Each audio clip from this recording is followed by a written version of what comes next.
First flight study point channel में मैं राकेश आपका स्वागत करता हूं। 1 जुलाई से शुरू होंगी CDLU की परीक्षाएं। चौधरी देवीलाल यूनिवर्सिटी की जो एग्ज़ाम्स हैं वो 1 जुलाई से शुरू होंगे, ऐसा कुछ जानकारी आई है हमारे संज्ञान में जो आपको शेयर करना चाहते हैं। देखते हैं इसके अंदर और क्या लिखा है।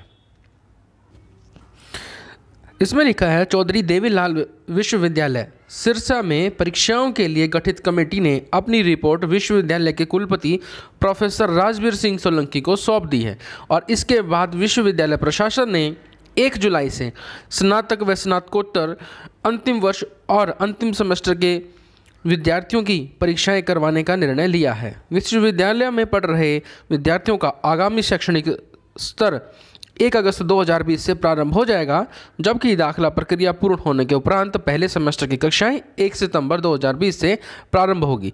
एकेडमिक कैलेंडर 2019-20 के ग्रीष्मकालीन अवकाश के समय में कोई फेरबदल नहीं किया गया है।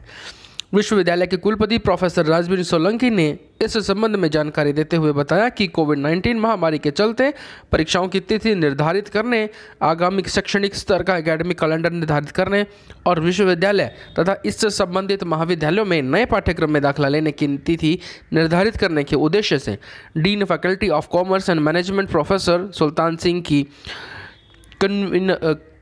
कन्वीनरशिप में 9 सदस्यीय कमेटी गठित की गई है। विभिन्न संकायों के डीन तथा विभिन्न महाविद्यालयों के प्रधानाचार्य इस कमेटी के सदस्य थे। इस कमेटी की अनुशंसा पर विश्वविद्यालय के UG, PG तथा डिप्लोमा पाठ्यक्रमों की ऑफलाइन परीक्षाएं करवाने का फैसला लिया गया है। इसके उपरांत विश्वविद्यालय के परीक्षा नियंत्रक प्रोफेसर सुल्तान सिंह ने परीक्षाओं के शेड्यूल की विस्तृत जानकारी देते हुए बताया कि फाइनल ईयर के विद्यार्थियों के प्रैक्टिकल एग्जाम्स डिपार्टमेंट तथा कॉलेज स्तर पर 21 जून से लेकर 30 जून 15 से 20 विद्यार्थियों के अलग अलग समूह बनाकर करवाए जाएंगे। उन्होंने कहा कि इसी प्रकार 1 जुलाई से शुरू होने वाले फाइनल सेमेस्टर तथा फाइनल ईयर की परीक्षाएं भी प्रातःकालीन तथा सायंकालीन सत्र में करवाई जाएंगी। फाइनल ईयर के इन्हीं सेमेस्टरों में यदि किसी बच्चे की रीअपीयर है और उसे एग्ज़ाम फॉर्म भी उसने भर रखे हैं तो वह बच्चे भी परीक्षाएं दे पाएंगे। हिंदी और इंग्लिश जैसे कंपलसरी विषयों के अंदर विद्यार्थियों को ऑड तथा इवन रोल नंबर्स के हिसाब से विभाजित किया जाएगा और अलग अलग स्तरों में इनकी परीक्षाएं होंगी ताकि सोशल डिस्टेंसिंग के नियम की अनुपालना की जा सके।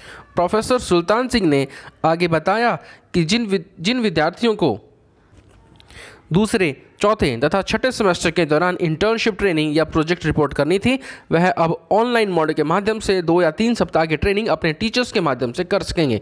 विद्यार्थी अपनी रिपोर्ट विभाग के अंदर जमा करवाएंगे और इसके उपरांत रिपोर्ट पर विभागाध्यक्ष द्वारा गठित कमेटी फैसला लेगी तथा अंक प्रदान करेगी।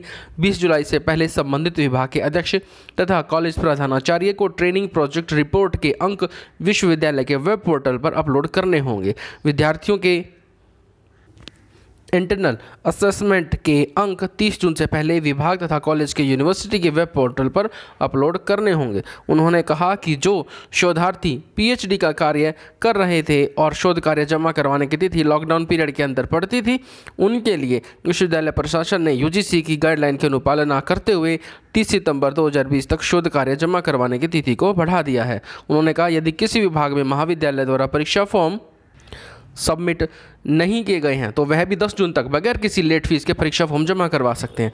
प्रश्न पत्र के पैटर्न के अंदर भी चेंज किया गया है। इस बदलाव के तहत जो पुराने पैटर्न में पहला प्रश्न अनिवार्य आता था और प्रत्येक इकाई से प्रत्येक प्रश्न का चयन उत्तरदाताओं को करना होता था, उसे अब संशोधित कर दिया गया है। विद्यार्थियों को किन्हीं 5 प्रश्नों के विस्तृत उत्तर देने होंगे। उन्होंने कहा कि university centre of distance learning की परीक्षाएं जो लॉकडाउन के चलते स्थगित करनी पड़ी थी, उन विषयों की सेमेस्टर परीक्षाएं M.Ed रेगुलर से पहले तथा तीसरे सेमेस्टर की परीक्षाओं के साथ 15 से 30 जून के बीच में करवा ली जाएंगे। डिस्टेंस की वार्षिक परीक्षाएं सितंबर माह में करवाई जानी प्रस्तावित हैं। उन्होंने बताया कि इंटरमीडिएट सेमेस्टर, स्नातक के दूसरे और चौथे तथा स्नातकोत्तर के दूसरे व तीसरे सेमेस्टर की परीक्षाएं 1 सितंबर से प्रारंभ करवाई जाएंगी। परीक्षाओं के दौरान मानव संसाधन मंत्रालय तथा UGC द्वारा गाइडलाइंस की अनुपालना करने के साथ साथ social distancing, sanitisation of examination hall hall आदि की पूर्ण व्यवस्था परीक्षा शुरू होने से पहले पूर्व विभागाध्यक्षों एवं प्रधानाचार्य को सुनिश्चित करनी होगी और एक कमरे में 20 परीक्षार्थी बैठ सकेंगे। तो एक छोटी सी जानकारी आप तक शेयर करनी थी। आपको पसंद आए तो लाइक ज़रूर करें, अपने दोस्तों के साथ शेयर करें जिसको इस जानकारी की ज़रूरत है। चैनल को सब्सक्राइब कर लें, ऐसी जानकारियाँ आपको यहाँ पर मिलती रहती हैं। मिलते हैं नेक्स्ट किसी वीडियो में, तब तक के लिए बाय।